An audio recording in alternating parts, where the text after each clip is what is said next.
Welcome back to another episode of Rock Boys Football. Some wild news coming out early Thursday morning regarding Quinn Ewers and his decision to forego the 2025 college football season and declare for the NFL draft. That piece of wild news is with him foregoing the 2025 college football season, he turned down an $8 million offer to hit the transfer portal and go play his football at another stop.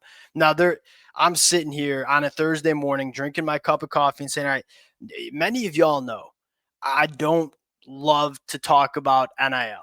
And it's not because I'm blind to the fact that it is a massive, massive player in the college football landscape, because we know it is.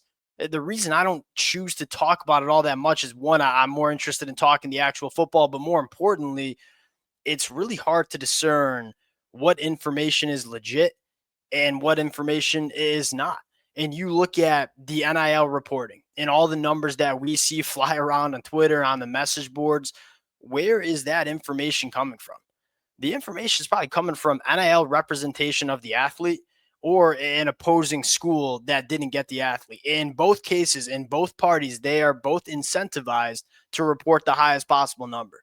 And this is not me getting up here and saying, all right, Chip Brown of 24/7 Sports, who kind of broke this news, is lying. And it's not meant to say the sources are lying either, but it's more just to open up the conversation of, hey, we're seeing a lot of different numbers surrounding a lot of different players over the last couple of years in college football. It's important for us to realize where this information is coming from. The information is coming from parties that have a very high incentive to report the highest number. Why is that? Why is Quinn Ewers and his NIL representation incentivized to report the highest number?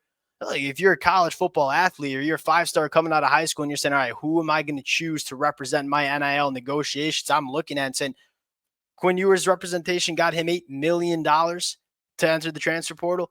That's probably where I want to go and have represent me, because that number is astonishing for a lot of us college football fans.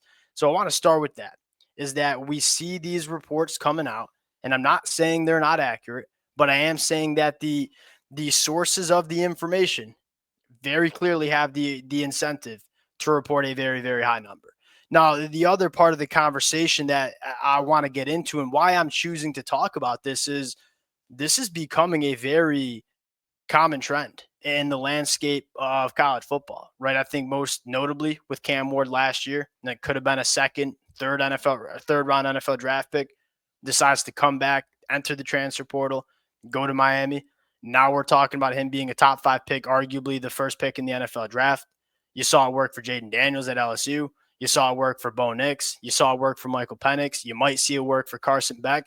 This is becoming a very popular decision for a lot of these elite college football quarterbacks, where you have the opportunity to forego the NFL draft, make in some cases more money than you would be making in the NFL, to come back and have the opportunity to boost up your NFL draft stock and get more money going to the NFL draft in the next year. Now, Quinn Ewers not doing it, there's a couple of different reasons for it. And I want to get into a couple of different talking points. One, is Quinn Ewers worth the $8 million? Two, is Quinn Ewers, eh, was this the right move for whatever college football program offered him this money? And kind of talk about the impact it's going to have in college football. Now, before we get into it, as always, this is going to be a little bit of a polarizing conversation, right? There's from college football fans to Texas Longhorn fans. I would love to hear your thoughts in the comment section. I'm going to give you kind of the way I look at it. That's kind of the beauty of this. I don't think all of us are going to agree on this and agree on what Quinn Ewers was as a quarterback. That's kind of the beauty of it. So let it fly in the comment section. Appreciate you guys rocking with it.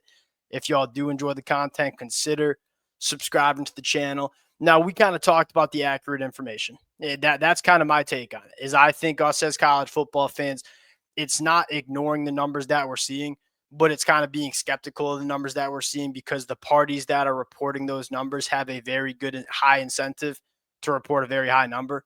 Now, number two, and this might be a hot take for some college football fans, but this is kind of how I look at it. Quinn doesn't get enough credit for what he did at Texas.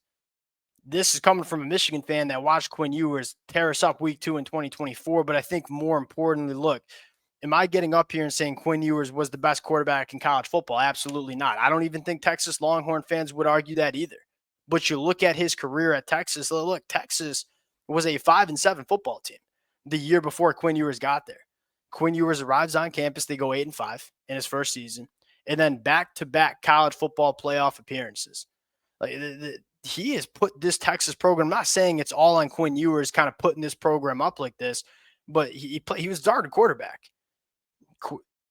You look at this Texas program and the way Quinn Ewers has left it.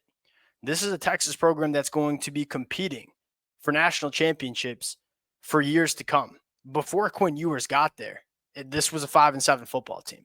Now, I think the second talking point is I think the evaluation of Quinn Ewers, the lens is a little bit distorted because the way we talked about this kid coming out of high school, for those who follow the recruiting trail pretty closely, is this was a generationally talented quarterback. I mean, he was getting the Trevor Lawrence treatment coming out of high school. And so when you have those expectations before you even taking a snap of college football reps, that's inherently going to be a very hard standard to live up to. And the Quinn Ewers live up to that Trevor Lawrence. Some people were talking about similar to how Vince Young was talked about. No, he didn't reach that.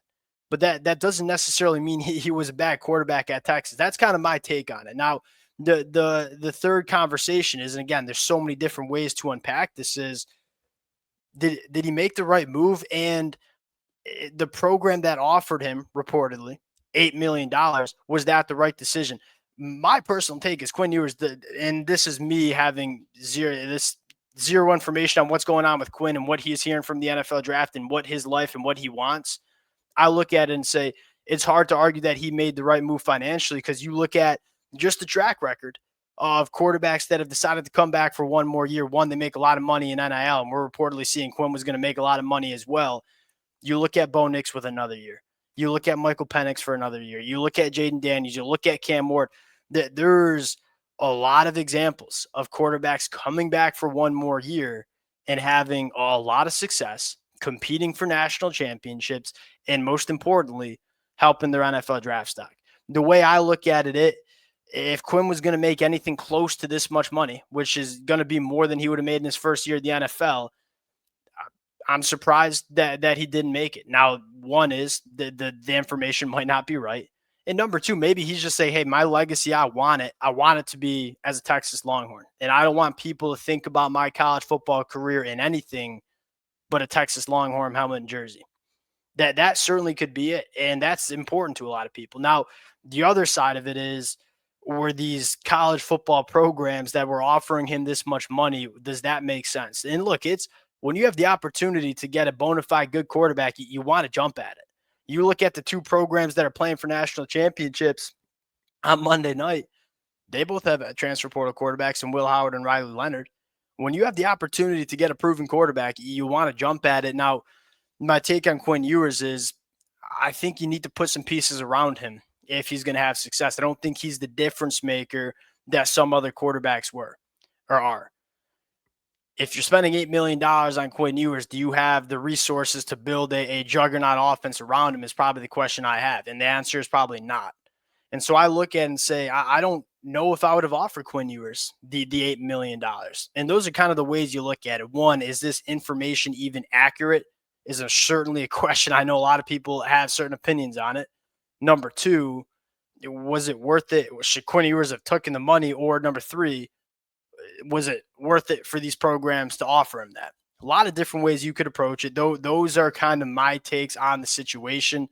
Would love to hear from y'all in the comment section. You know, whether you're a Texas fan, whether you're just a college football fan, this is a trend, and this is a conversation that is really impacting the landscape of college football. You're seeing a lot of good quarterbacks hang around for an extra year or two at the college level, and those quarterbacks aren't just winning 8 games. Those quarterbacks are competing for national championships, and what we're going to see on Monday night is one of those quarterbacks going to win a national championship. Appreciate you guys rocking with it. If y'all do enjoy the content, consider subscribing to the channel. Appreciate you guys. We'll talk to y'all later. Peace.